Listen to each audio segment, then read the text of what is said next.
Alan, thank you so much for those kind words, and I applaud all of you. I say all the time, everything NRA does, it's all of us one by one that make it happen. It's people like you all over in this country that in their hearts are determined not to lose these great freedoms that make our country the greatest nation in the world. You really are the world's fiercest and most faithful defenders of freedom. That's the key to this organization. It's always been the key to this organization. So thanks to all of you. I mean, so many of you out there, we've done this battle for 20, 30, 40 years together. Alan, you've been there the last 40, 50 years fighting for freedom day in and day out.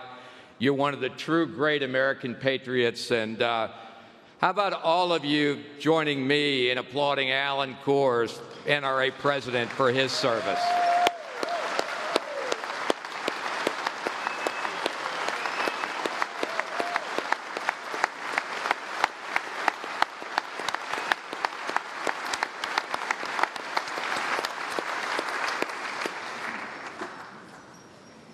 You know, through generations, NRA members, by gosh, we have stood together, we have fought together, and we have won together.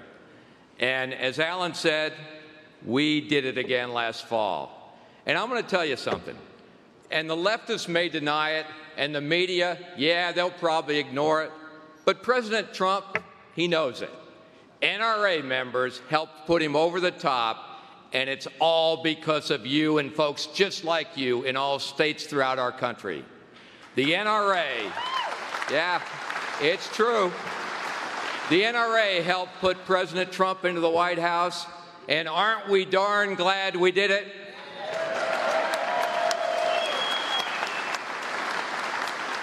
We endorsed him early.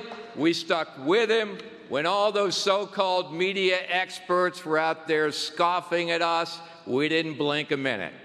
When they came after Trump, we went after them. The NRA did what the NRA always does.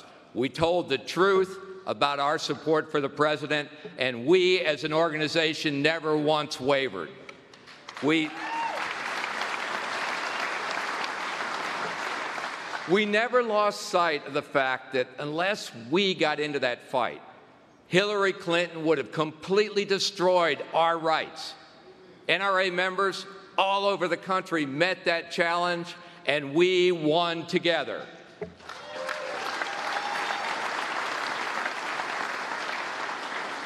But with that great victory comes even greater challenges, greater opportunities that we must seize to our advantage.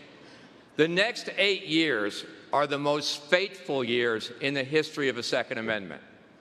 The next 8 years spell the difference between a Second Amendment left critically vulnerable to dismantling or a Second Amendment that's going to be preserved for decades to come. The next 8 years will determine whether your children and your grandchildren enjoy the freedoms of our generation, or whether they become shackled by restrictions so severe that the Second Amendment might as well not exist at all. For America's law-abiding gun owners, the next 8 years are the fateful 8 years. But I got to tell you this, in my nearly 40 years in this fight, I have never seen a better opportunity than we have right now to seize control of our destiny as patriots and preserve our Second Amendment freedom for all time.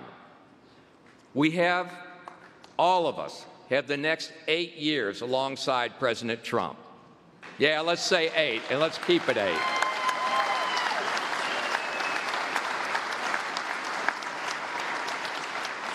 And during those 8 years, here's what we need to do together. We all need to work together to undo the transformation of America and set our country back on its rightful and righteous course. We need to undo that transformation that President Obama intended to undertake and tried to carry out. During his 8 years, President Obama appointed 2 leftists, 2 anti-Second Amendment judges to the U.S. Supreme Court. And thank God, And I really, really do mean thank God President Trump got elected and put Judge Gorsuch on the bench.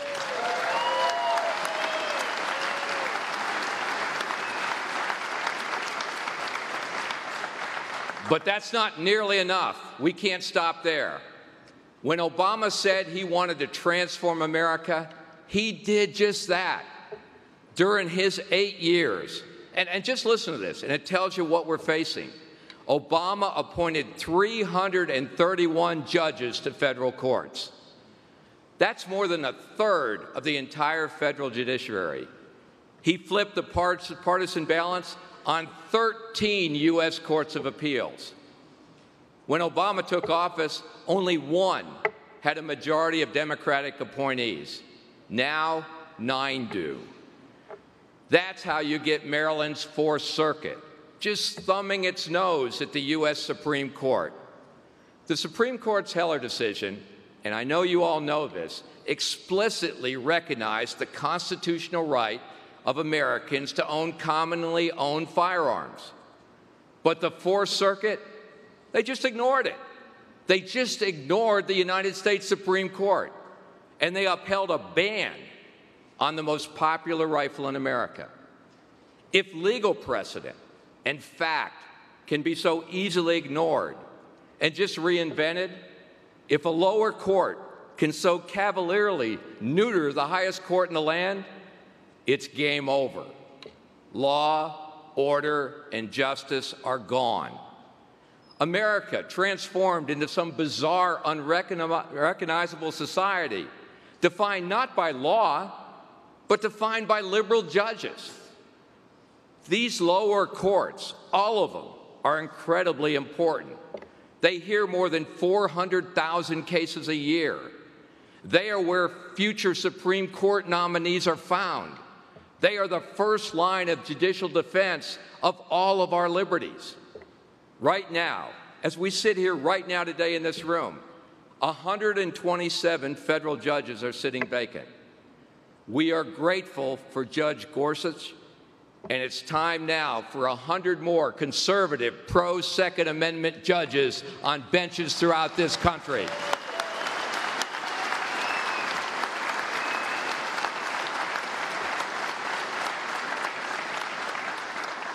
And that time is now. But I'm not forgetting about the rest of the Supreme Court, and I know you sure aren't either.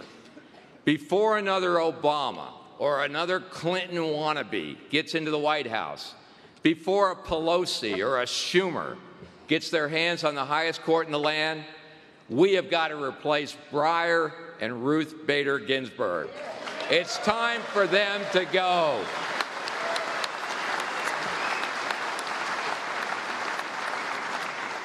That's a big reason that all of us, every one of us in the country, need to do all we can right now for the next 8 years to support President Trump. It's our job to back this president long enough to completely repopulate the federal judiciary and change the United States Supreme Court forever. And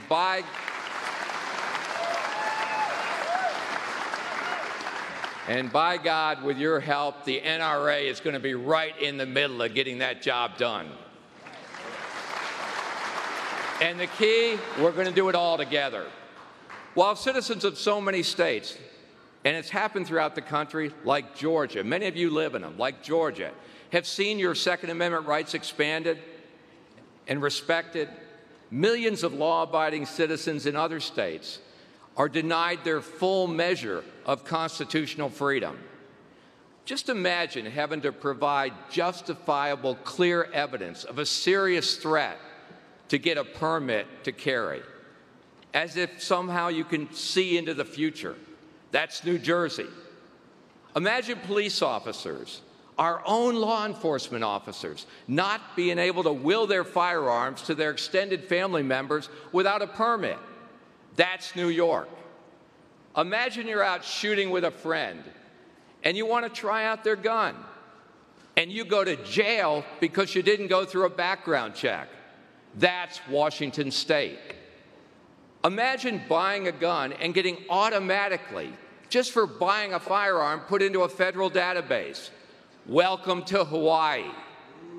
Need some ammunition? License required. Just for ammunition in Massachusetts.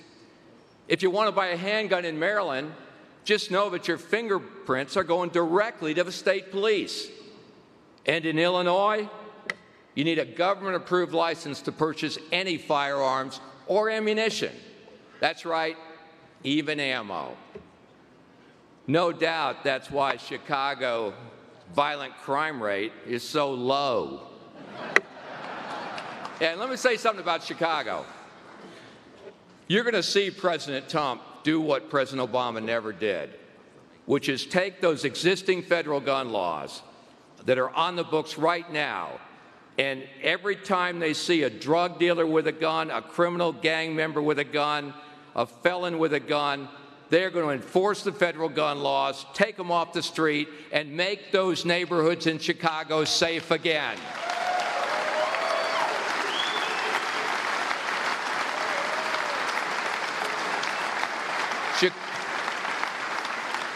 During the Obama years, Chicago was at the very bottom of federal enforcement of the federal gun laws. It's a national tragedy, and President Trump, I am confident, is going to change that and make that city safe.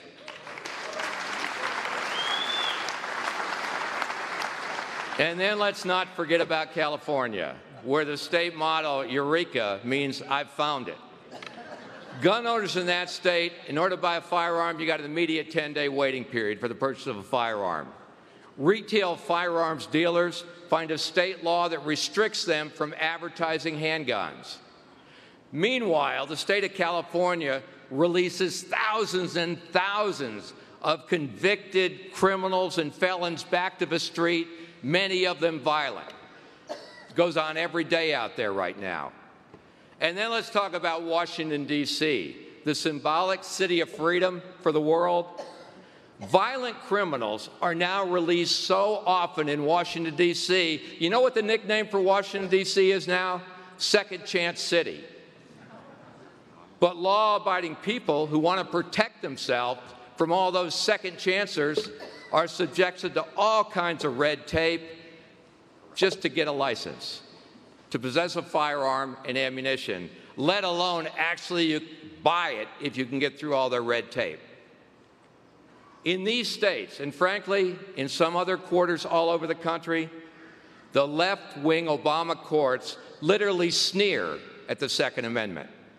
When they hear the word shall not be infringed, leftist judges and politicians say, watch this infringement. These politicians can sneer all they want. Their friends in the media can chortle and sneer right along with them. But I'll say this, and we proved it in the last election and in so many other elections across the country last year.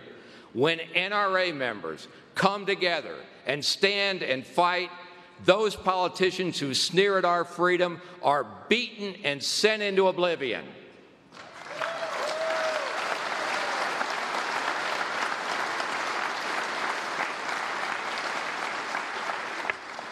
I am confident there's a freedom movement coming to the courts all over this land, and that freedom movement is sweeping the country. And to secure American freedom for the next 50 years, we have to revitalize a full understanding and respect for our Second Amendment in our younger generation. When Americans learn about the Second Amendment, when they find out they actually have a right under the Constitution to buy and own firearms to protect themselves, they enthusiastically embrace that freedom. That's why the NRA has introduced Carry Guard. You've probably seen it all over the convention as you're walking around.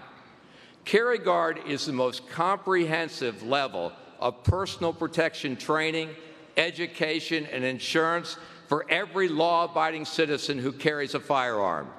It's the most elite, essential, and effective training that's available in the United States of America. And a Carry Guard card should be in the wallet or the purse of every American citizen. So look into it. Put it in get one of those cards and put it in your wallet or put it in your pocketbook. There are still too many schools and still too many colleges that don't teach freedom.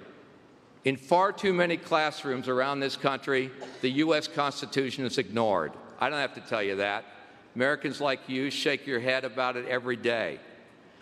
The Second Amendment is just discarded or bizarrely twisted to fit the liberal agenda of teachers or professors. Principles upon which our nation was founded, on which our nation became the greatest nation in the world: constitutional freedom, free market capitalism, individual responsibility, seem to have been replaced with Marxism, socialism, communism, or some weird culture of politically correct societal collectivism. It's time in this country to get back to what real, true Americans want. We want our kids to go to school and to learn the fundamentals they need to go out and succeed in the world. We want them to learn about the Constitution and our uniquely American freedom. We want them to stand tall and free as adults, all Americans. We want them to be empowered by the Second Amendment to defend themselves and their families and their communities. We want them free with the power and the knowledge that no matter the threat, the best way to stop a bad guy with a gun is a good guy with a gun, and you all know that.